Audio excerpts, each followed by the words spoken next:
Thank you.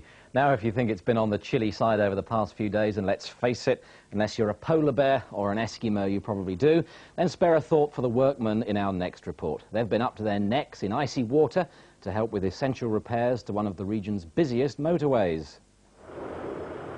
Drive along the M5 at junction 2 and you're unaware of the work going on beneath the motorway, which is probably just as well, because the sight of these divers floating about in the icy water would more than likely cause a crash. They're building a temporary dam so engineers can get to the concrete supports without getting their feet wet. And despite the freezing conditions, the work must go on.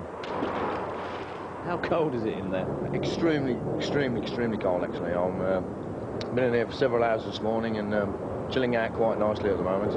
But suits got thermal insulated layers inside us, so we're good for a few hours before we have to come out for a rest break. It takes a time just to get warm when you're in the water. If you just stay like that without doing anything, all of a sudden you just get cold. But after a while, I mean, if you keep going up and down like I did this morning, you're just warm enough just to carry on. Weather permitting, these tarpaulins will be stretched over the framework later this week. Then the water can be pumped out. What's the betting they find a few old shopping trolleys at the bottom?